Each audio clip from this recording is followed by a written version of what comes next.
लेकिन डेफिनेटली अगर आप पूरे फोकस होकर के विजुलाइज करते हैं, दिन रात अपनी सफलता को उसी के बारे में सोचते हैं, जिसे मैं कहता हूं एक तानत ध्यानम। अगर एक तानत ध्यानम आपका जो 100% फोकस अपनी सफलता के ऊपर है तो आप डेफिनेटली उसे जरूर, दैट इज द रीजन वो सफलता के मुकाम तक पहुंच ही नहीं पाते। जैसे मेरा ऐसा मानना है कि नेटवर्क मार्केटिंग में कोई भी व्यक्ति असफल नहीं होता, लेकिन सफलता आने से पहले ही वो क्विट। एज अ लीडर मेरा रोल क्या है? मेरा रोल पहली बात तो उनको सही और गलत समझाना होगा, पहली बात। दूसरी चीज, कई बार क्या होता है, देखिए लोग बहुत ज्यादा, मैं उन्हें ये कहता हूं कि बी प्रोफेशनल। अल्टीमेटली आप किसी की लाइफ में इतने मत घुसो कि जिससे ट्रबल क्रिएट हो। नमस्कार दोस्तों, एक बार फिर से आप सबका स्वागत है जी टॉक्स के एक और बेहतरीन प्रोग्राम के अंदर। दोस्तों, आज का दिन बहुत स्पेशल होने वाला है।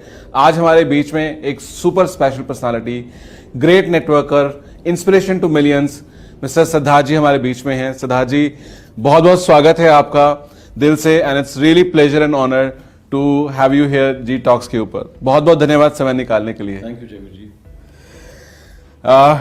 सिद्धार्थ जी की जो जर्नी है या जो सफलता है उसके बारे में कुछ ज्यादा चर्चा करने की जरूरत नहीं है। मुझे लगता है ये मौका मैं छोड़ूंगा नहीं, उनसे ज्यादा से ज्यादा सीखने का इस्तेमाल करना चाहूंगा बजाय के, क्योंकि उनके बारे में उनकी सक्सेस किसी से छुपी नहीं है, तो हम जानना चाहेंगे। इससे पहले मैं शुरू करूं सिद्धार्थ जी, एक चीज पूछना चाहूंगा। आज शायद 23-24 साल हो गए जी, 23 हो जाएंगे अप्रैल में। 23 साल। सो आफ्टर 23 ईयर्स अगर मैं आज आपसे पूछूं कि what is MLM for you? MLM is passion for me, first of all, and MLM is a way of life for me। एक जीवन जीने का तरीका है और एक ऐसा सिस्टम है जो एक साधारण आदमी को मौका देता है असाधारण जीवन जीने का। और अगर हम अपना कार्य सही से करें तो हम एक ऐसे सफलता के मुकाम पे पहुंचते हैं जहां ना सिर्फ हमें मटेरियलिस्टिक सफलता मिलती है, बल्कि उसके साथ साथ हम बहुत से लोगों की लाइफ में कंट्रीब्यूट कर पाते हैं, which is obviously very very satisfying. Great, wonderful. आपने मेरे दूसरे क्वेश्चन का आंसर भी साथ ही में दे दिया। मैंने दूसरा प्रश्न वैसे लिखा हुआ था, लेकिन दोबारा से एक बार चाहूंगा कि आप उस पर थोड़ा सा और रोशनी डालें। जैसा आपने कहा, ये बड़ा कॉमन हम बोलते हैं, सुनते हैं कि MLM is a way of life, और आपने कहा कि हम औरों को हेल्प करते हैं। इंडिविजुअल के लिए how it is way of life, मतलब जयवीर जी, जैसे मेरा ऐसा मानना है, अभी वे ऑफ लाइफ के बारे में कहा, तो नेटवर्क मार्केटिंग जीवन जीने का एक तरीका है। और मेरा ऐसा मानना है कि दुनिया में हर व्यक्ति नेटवर्किंग करता है, फर्क सिर्फ पेड और अनपेड का होता है। नेटवर्किंग सिंपल है, हम जो भी अनुभव करते हैं, अपने एक्सपीरियंसेस हम शेयर करते हैं अपने नियर एंड डियर वंस के साथ में। चाहे वो कोई भी प्रोडक्ट हो, अगर मैंने वो इस्तेमाल किया, उसका जो भी मुझे फ़ायदा हुआ, या वो सिस्टम का बेनिफिट हो, जब ये मैं और लोगों के साथ में शेयर करता हूं तो मुझे उसके पैसे मिलने शुरू हो जाते हैं। नेटवर्किंग के अंदर में आम दुनिया में ये संभव नहीं है। और इसके साथ साथ नेटवर्किंग वे ऑफ लाइफ इस तरीके से है कि आप इसमें जैसा चाहें वैसा जीवन आप जी सकते हैं। आप जितनी चाहें उतनी सफलता अर्जित कर सकते हैं। अगर आपको छुट्टी चाहिए, आपने किसी को एप्लीकेशन अर्जी नहीं देनी, कोई एप्लीकेशन नहीं देनी, आप स्वतंत्रता से अपना जीवन जी सकते हैं इस सिस्टम के तहत। और इसके साथ साथ ऑटोमेटिकली इस बिजनेस में यदि आपको सफल होना है, आप जितने अन्य लोगों को आप सफल बनाते जाएंगे, जितने अन्य लोगों की लाइफ में आप कंट्रीब्यूट करते जाएंगे, उतनी आपकी सफलता के जो आयाम है वो खुद ब खुद बढ़ते चले जाते हैं। Great, wonderful. सिद्धार्थ जी, जैसे 22 साल पहले जब आपने शुरू किया, लगभग 23 साल पहले जब शुरू किया, तब और अब में अगर हम बात करें तो क्या बदल गया, कितना बदल गया, कितना अच्छा है, कितना बुरा?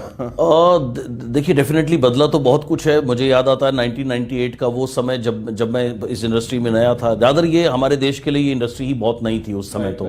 तो उस समय डेफिनेटली जो सफलता थी वो बहुत छोटी थी और इतने ज़्यादा लोग सफल नहीं थे। लोगों को बिलीव नहीं होता था कि ऐसा कोई कॉन्सेप्ट है, इसके ज़रिए ऐसा ऐसा कुछ पाया जा सकता है।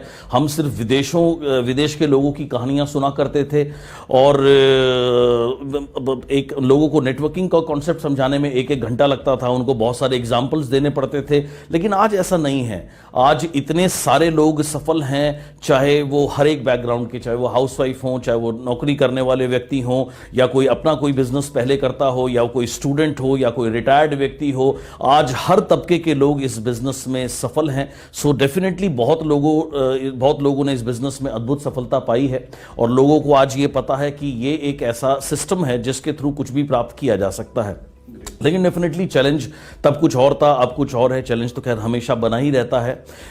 सो बदला यही है, राइट। एक्सेप्टेंस जो है मैं पहले के मुकाबले देखता हूं तो काफ़ी ज़्यादा है।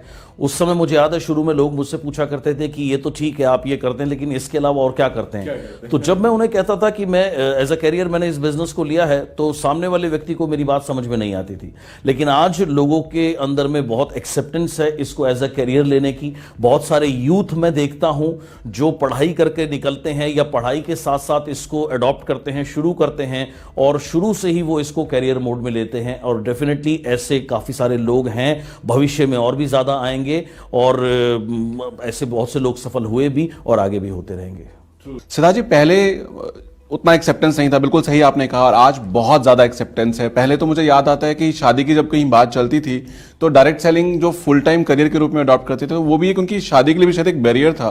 आज लेकिन शायद वैसी स्थिति नहीं है, आज डिफरेंट है। आपका क्या मानना है? नहीं, डेफिनेटली बिल्कुल। उस समय की मानसिकता ये होती थी कि ये बिजनेस, इसको बिजनेस के रूप में तो पहली बात लोग लेते नहीं थे, क्योंकि एक इंडियन मेंटालिटी थी बिजनेस वो है जिसमें आपका पैसा इन्वेस्ट हो गया, आपने कोई जगह ले ली, सेटअप बना लिया, स्टाफ रख लिया, उसको आप एज अ बिजनेस लेते थे। लेकिन जहां आपका लगा कुछ नहीं, आपको सेटअप नहीं चाहिए, उसको बिजनेस की एक्सेप्टेंस नहीं होती थी। मोर ओवर इसको एक टेम्पररी तौर पर या एक स्कीम के तौर पर देखा जाता था कि ठीक है थोड़े बहुत पैसे आ गए या थोड़ा बहुत कुछ गेन हो गया, इससे ज्यादा कुछ नहीं। लेकिन आज अगर मैं देखता हूं तो आज डेफिनेटली डिफरेंट माइंडसेट हुआ है। आज बहुत सारे लोग शुरू से ही इसको एज अ कैरियर लेकर के चल रहे हैं, जो कि उनके लिए तो बहुत अच्छा है ही है, और मैं कहूंगा एज अ कंट्री हमारे लिए बहुत बहुत बहुत बहुत ही बेटर है। True true, absolutely. And I think आज की तारीख में कोई बड़ी बात नहीं कि अगर आदमी बोले कि अच्छा नेटवर्किंग करो तो पहले से चला करके रिश्ता लेकर के आ जाएं लोग। डेफिनेटली। Great great. सो लेकिन एक चीज जो मैं देखता हूं लोगों में बहुत कॉमन, मैं आजकल सुनता हूं, पहले लोग बहुत कहते हैं कि जो पहले आ गए वो अच्छा कर गए, वो अच्छा कमा रहे हैं, अब जो आ रहे हैं उनके लिए शायद उतना संभव नहीं है। और जयवीर जी ऐसा बिल्कुल भी नहीं है। ये एक माइंडसेट है जो शुरू से ही चला आ रहा है। 1998 में जब मैं इस इंडस्ट्री में आया था तो जो लोग 95 जिन्होंने 96 में ज्वाइन किया था उनके लिए भी ये लोग बोला करते थे। लेकिन यदि अगर ऐसा कहीं पर भी सत्य होता तो जो लोग नए ज्वाइन कर रहे हैं, जिन्होंने 1 साल पहले ज्वाइन किया, 2 साल पहले ज्वाइन किया या 3 या 4 या 5 साल पहले ज्वाइन किया, उन्हें तो सफल होना ही नहीं चाहिए था। तो ये एक सिर्फ एक बहुत ही लिमिटेड माइंडसेट है, ऐसा सत्य में बिल्कुल भी नहीं है। अपॉर्चुनिटी हमेशा से थी, सबके लिए है और हमेशा रहेगी। आप देखिए आज अगर हमारे देश की मैं पॉपुलेशन की बात करूं तो 130 करोड़ से ज्यादा है और अप्रॉक्सीमेटली 100 करोड़ लोग ऐसे संभावित हैं जो इस बिजनेस के लिए बिल्कुल परफेक्ट है। और अगर मैं उस हिसाब से देखूं तो पूरे हिंदुस्तान भर में मात्र 3% लोग अभी जुड़े हैं। तो 97% लोग यानी कि 97 करोड़ लोग अभी भी एक बेहतर विकल्प की तलाश कर रहे हैं या एक बेहतर कैरियर की तलाश कर रहे हैं या और आगे सफलता पाना चाहते हैं, तरक्की पाना चाहते हैं। तो जहां पर 97 करोड़ लोग इंतजार कर रहे हैं तो वहां अगर किसी का ये माइंडसेट है तो मैं उसको क्या कहूं, मैं तो ये कहूंगा कि एक बहुत ही लिमिटेड या गरीब माइंडसेट है। राइट राइट, ईश्वर उसको सद्बुद्धि दे। और दूसरा ये तो आपने आज की परिस्थिति बताई, ये पॉपुलेशन तो डे